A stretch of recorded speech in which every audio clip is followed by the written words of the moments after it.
to Multi-Distance Education. My name is Greg Weaver, and this is ENG4E, Grade 12 Workplace English. I'd like to welcome every listener across the North Bay at Home Learning Center or in Bell Expressview to call and join our class and call 1-800-465-7144 or 737-4017 or 2983 in the Sioux Lookout, Lac Seul, or Dryden area. I'd like to welcome everyone back to class today. First thing to let you know is I am not going to be traveling to Satchco Lake this week. There was a tragedy in the community, and as a result, our trip has been canceled. So, class will be broadcast as scheduled tomorrow and Thursday. The plan is for us to be working on lesson 15 today, and probably do a bit of work on it tomorrow.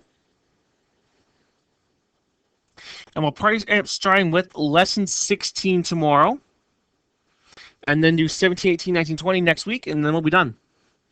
I said yesterday, we are going to start going through things a bit faster. We are running a bit short of time. However, if you do need help or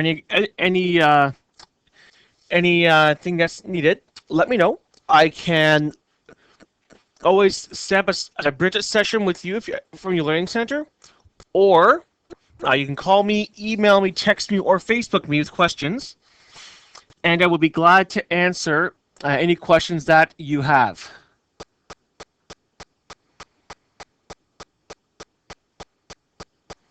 So, with all of that said, we are get started with lesson 15 today.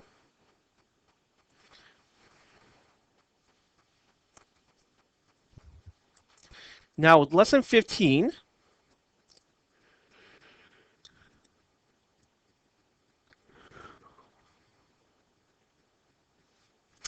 you're going to be writing a compare and contrast essay looking at both the movie the movie we looked at, which is Twilight Eclipse, as well as the novel we read in Unit 2, which is called The Night Wanderer.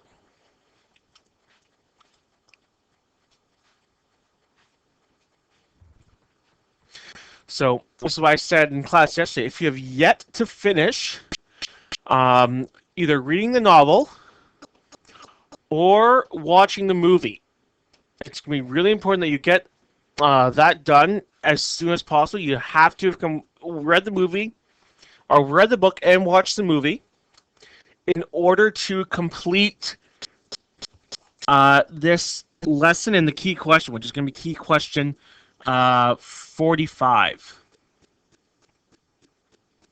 So we'll start looking through it, and then we'll get to the assignment, give you a chance to think about your ideas, and then we'll start working through it together. So you're going to be writing a compare and contrast essay. So, one useful after viewing strategy to check your understanding of a film as a whole is to compare it to something else, to another work. When there's a novel version of this film, making a comparison between the movie and novel is very easy. However, there is a novel for the Twilight Eclipse, but we didn't watch it. We used The Night Wanderer instead. This is similar to the activity that you may have done when we looked at the final assignments in the grade 11 English course. When you looked at the novel Flowers for Algernon, and then watched the movie Charlie, the course in the last 2 years, and had to do an essay based on that.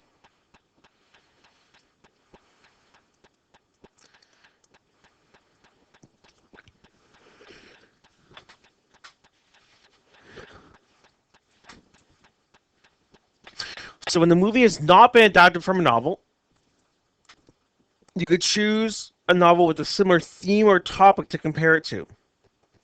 For example, If the novel The Night Wanderer had not already been written, you could examine a novel by another First Nations author and compare the portrayal of First Nations in that novel. Sometimes a comparison is mostly about similarities, and other times comparison seems mostly to highlight the differences between the two works. When you compare the difference between the two works, it's referred to as a contrast. So compare is similarities. Contrast is differences.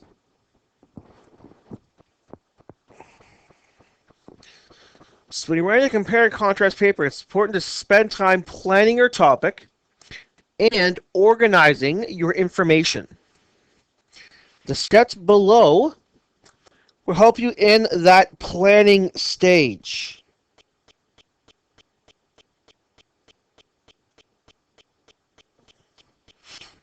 So the first thing you want to do is, as you read or review, make notes about similarities or differences between the two works. A T-chart is a great way to organize this information.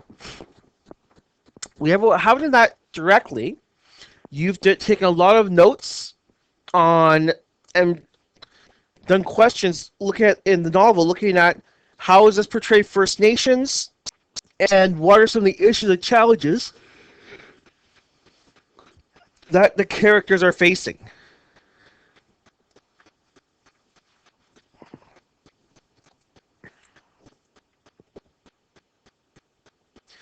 And then we also did something similar. We looked at lesson 13 when we did the after viewing questions. He looked at those 6 questions going through that. That's another example of that as well, of how you thought about the novel.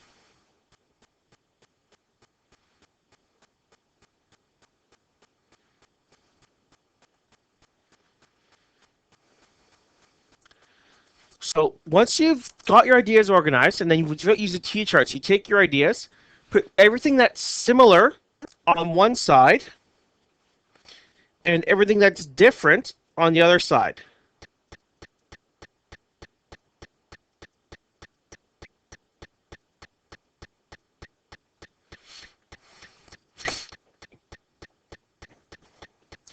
So once you've done that, examine your T-chart. What category, similarities or differences, has more entries? The answer to this question will help you decide whether to write a compare or a contrast paper.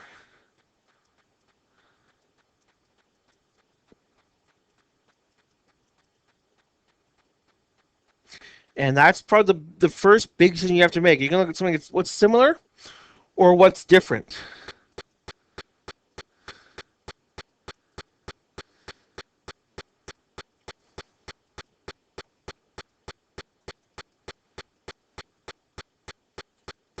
So once you decide which one you're going to do, you want to choose what type of paper you have to write. Or sorry, you want to know what you're going to write. Begin to organize all your information. This is just like the rough work you did with your supported opinion.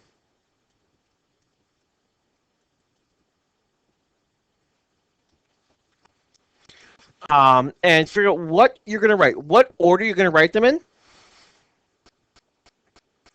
what are your points going to be. That way you don't have to stop in the middle of writing and figure out, oh, what am I going to write about next? What's the next topic? If you do that ahead of time, you already know what is happening.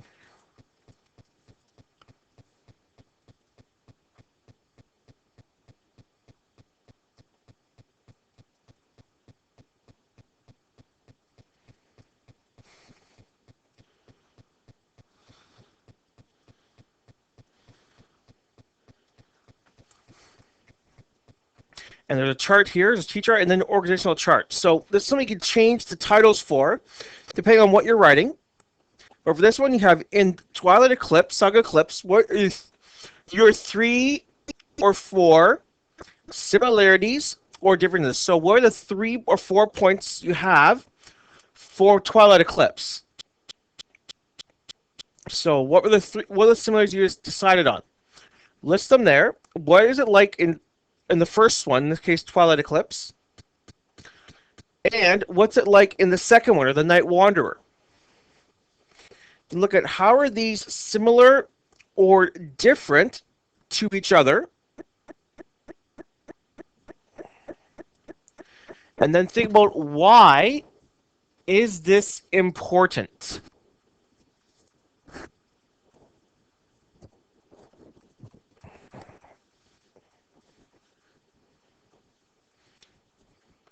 And this is where you really can get the main part of your ideas organized and aligned, so you know exactly what you're going to be writing about and what order they're going to go in.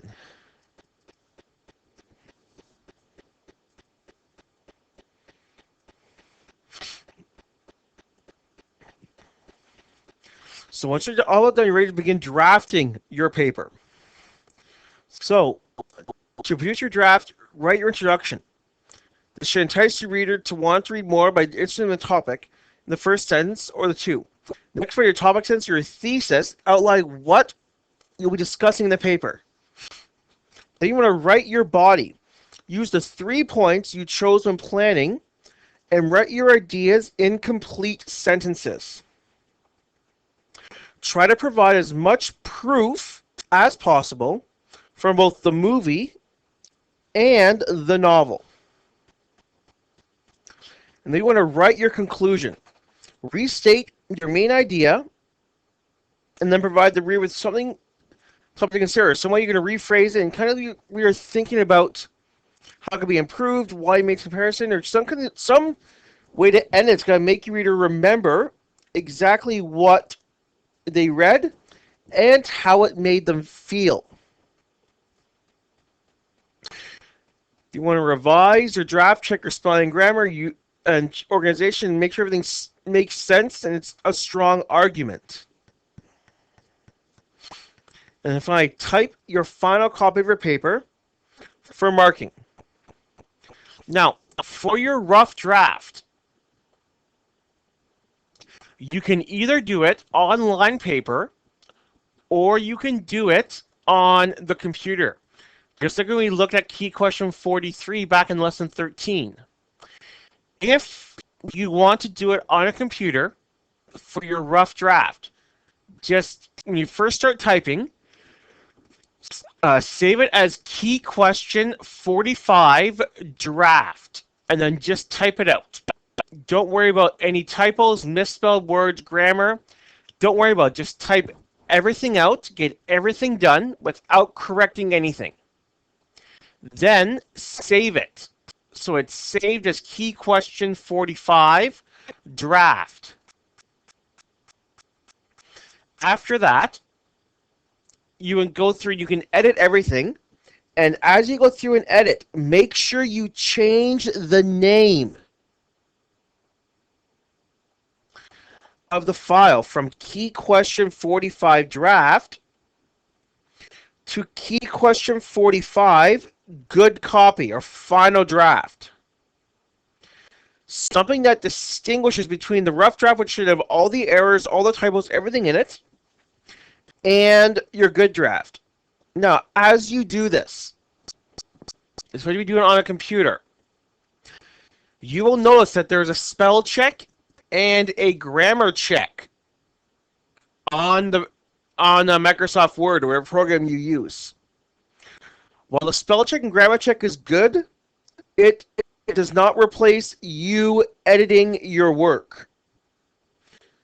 There is some problems with spelling and grammar check.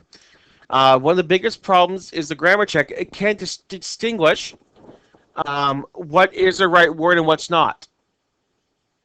So sometimes the grammar has a problem with there, or who's and whose. And also your spell check. You may have a word that is the wrong word in the sentence, but it is spelled correctly. And so it won't pick up in the spell check, and then you'll kind of have a typo or a wrong word. That's why it's always important as you go through this to to always read your work over and make sure you didn't miss anything. I said it before, I looked at key question 43, but the easiest way to do that, to make sure you didn't miss anything, is to read your work out loud once you think you finished everything. Because most of us, when we read it, just read it in our heads. We don't read it out loud. And as you read it in your head, your mind, your brain will automatically fill in missing words or words that may have the wrong suffix. Maybe you should have ing, but you have ed.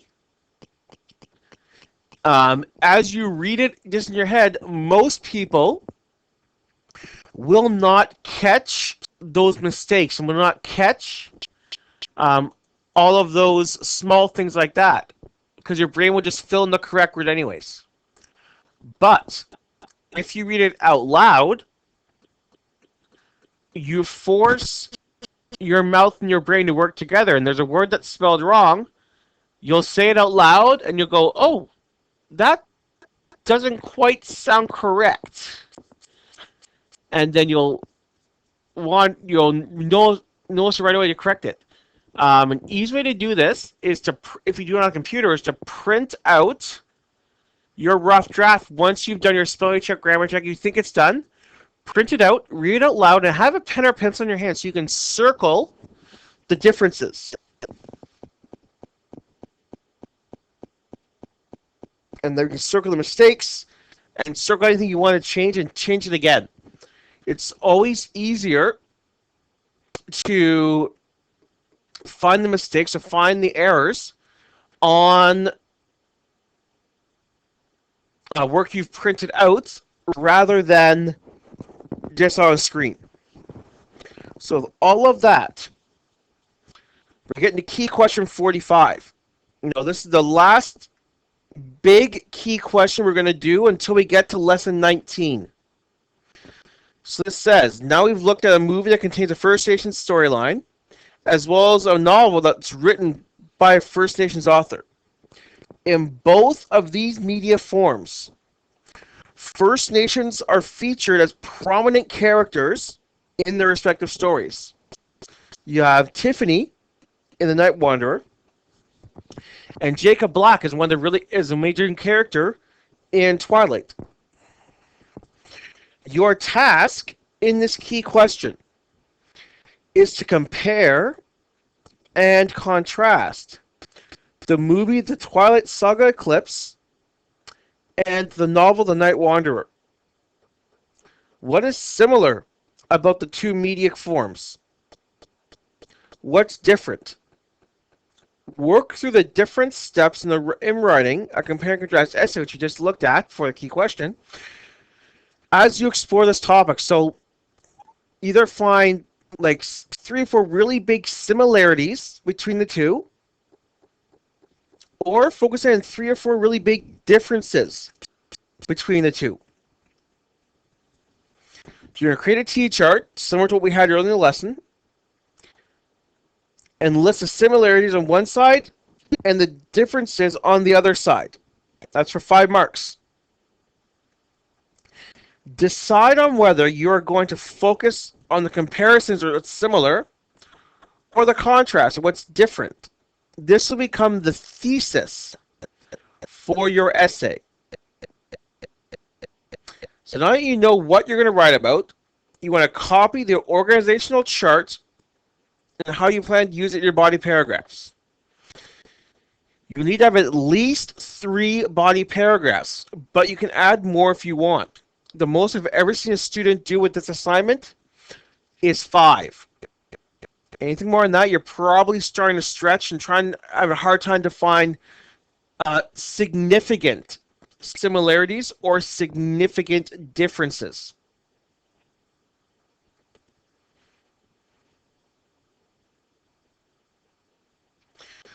So once you have decided what you're going to focus in on, you want to focus on your body paragraphs, and then you want to write your rough draft on line paper or a computer, either is fine. Write out your thesis, body paragraphs, and your conclusion. Your essay should be at least 1 page long and should be double spaced. That's for 5 marks. So the questions were 65 marks. So far, you get 5 marks for the T-chart, 10 marks for the organizational chart, 5 marks for your rough draft, and now 5 marks for your editing. That's 25 marks right there. So as you're editing, you can identify your correction in your rough draft or write in the margins or between the lines what you're going to change. Circle or put a line through any words you're going to remove or replace. Refer to the editing checklist to help you revise your work. If you want a computer, you can choose spell check, grammar check, and then print it out and look for where you want to move. You may want to move whole sentences around or reword sentences to make it sound a bit better, make it flow better. And then once you've all that done, you've done your editing, type up your good draft. It should have a title and be in proper paragraph format, and it should be double spaced. The editing checklist is right there. Says, have I clearly stated my position or my opinion on the topic in the introduction? Have I stated my main details in the introduction? Have I used a separate body paragraph for each main detail? Do I use a topic sentence to begin each body paragraph? Do I use a summary sentence to end each body paragraph? Have I restated my position and my conclusion? Have I restated my main details of my conclusion? Did I make sure I did not introduce any new reasons or details in my conclusion? Have I used traditional words to begin each body paragraph? Have I included elaborating details on body paragraphs to support my main details in my position? Did I follow the spelling rules to make sure I spelled all the words in each paragraph correctly? Were all my sentences complete with no run-on or fragments? Did I use capital letters correctly for proper nouns and to begin sentences? And did he use commas correctly for lists?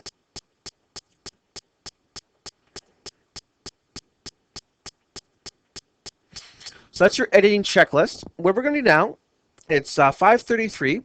We're going to give you a chance to think about this, think about what you might want to focus on, take a bit of a break while you get your ideas together. When we come back, because I want to get this whole lesson done today, we will look at the example we had from last term, just like we did yesterday for the storyboard. Look at our examples we did last term, because it does require a lot of student interaction. I know sometimes our students have a hard time getting to class. So take a bit of a break, and then we'll come back, we'll look at that, and look at how we can put it together before we end class. And then we will start with Unit 4 tomorrow. So I'll take a bit of a break, and I will talk to you then. Till then, but I'll talk to you a bit. Chance to get started. Just try and get your ideas organized. What I've done is I put up on the screen right now the T-chart that I completed last term with 3 students who were in class then. So it's the similarities and what's the differences between the movie and the novel. So for similarities, those are in red. So say they both take a similar between both is they both take place partially on a reserve. The Night Warriors pretty much almost completely set on the reserve outside when they go to Kimmy goes to school.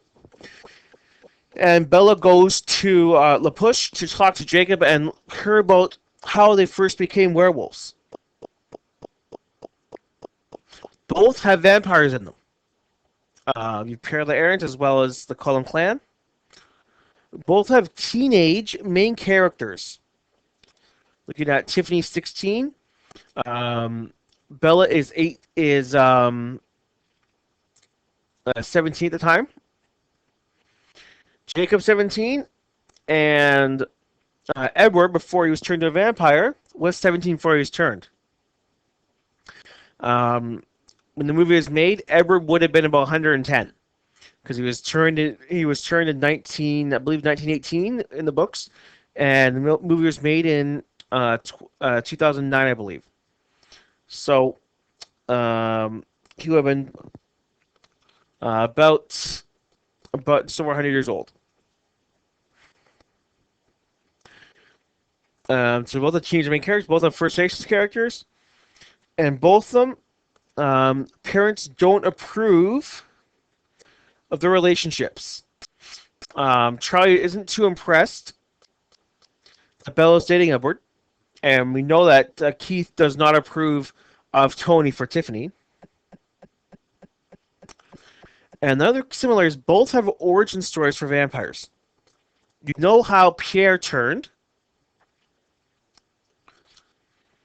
and we know also like how the newborns returned, and a bit more detail about some of the Cullens as well, but how they became vampires as well. So some of the similarities that we had. The difference is that Night Wanderer is set in Canada, and Twilight Eclipse is set in the U.S. The role of the elders is different. Granny Ruth, the elder in Night Wanderer, is very much respected, and it's almost seems the elders from the Quileute tribe are just kind of mentioned just as storytellers, and that's it. Not given a whole lot of respect throughout the movie, outside when they need to know some knowledge. The vampires are different compared to what between the two texts. In Night Wanderer, Pierre can't see sunlight or he dies. The Cullens don't have a problem going out in sunlight. Use of native language. There is no native language used in the film, but there's a lot of Ojibwe still spoken in the novel.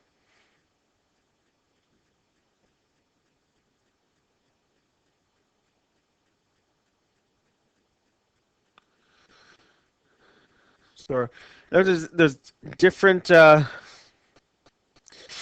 different challenges that the first youth face. The first Jacob's face is dealing, but the challenges aren't really representative of what first youth face.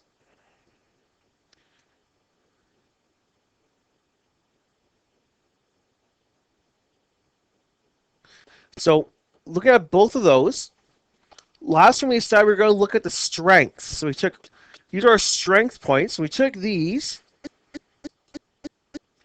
and plugged them into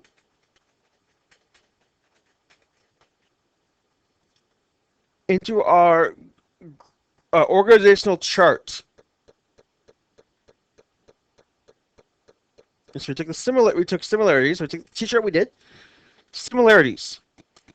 And this is what I filled in last term. We'll use this for now.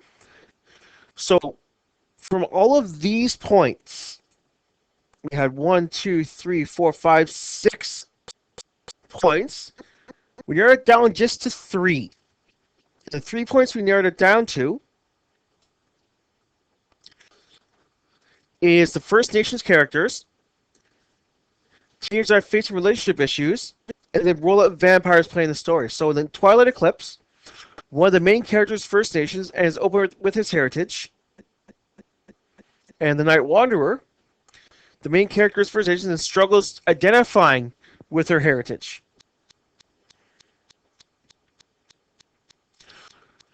In our next example, and so they're both our First Nations and acknowledge their heritage. That's rather similar. Why is this important? Why do we care about that? This is going to be the why part of your body paragraph. Well, it's important because the conflicts in the novel partially revolve around their heritage, around their First Nations, around the fact that they are First Nations. So our next big point, in Twilight Eclipse, the main characters are teenagers and are dealing with typical teenage problems. In Night Wanderer, she's dealing with, she's still a teenager, but dealing with very unique challenges in her life. How they similar or different? Well, they're both teenagers who are facing relationship issues. And why is important? Well, both characters are facing typical relationship issues and have to confront them in unique ways. And our last one is the world of vampires. So in Twilight Eclipse, the movie has vampires in. They are a major part of the plot. In Night Wanderer, the novel is vampires there, and they're at the antagonist, the person that Tiffany is in conflict with the most. They're the main character's enemy or opposition. How is this similar? Well, the vampires play an important part of the story, and why do we care? Why is it important? Well, vampires are a key part of the story. A lot of the action revolves around them. So this is our organizational chart. This is what we're going to focus in on. And these become the 3 body paragraphs. So after this, you want to draft your thesis. So with the first introduction paragraph. And so you could have a hook. So I'm going to give you a reading. So it could be something along the lines of vampire stories are very popular with teenagers these days. And there's also a lot of similarities. In both the movie Twilight Saga Eclipse and the novel The Night Wanderer, the teenage characters face similar challenges. And then you have they're both First Nations, they're both face relationship issues, and the role of vampires. So those can be just a way to start off your introduction, and then you need a transition sentence. Something like these are the different characters, different arcs that will be explored in the coming paragraphs. It's a quick little introduction, then you have your body paragraphs and your conclusion. Your editing, and that's it. So normally it would take a bit more time with this, actually work through some of the drafts, but we only have we only do have 6 classes left, and I will be traveling to South Dakota next week, so we will probably look at only having about 4 or 5 classes. So with that, we're going to move on to Unit 4 tomorrow,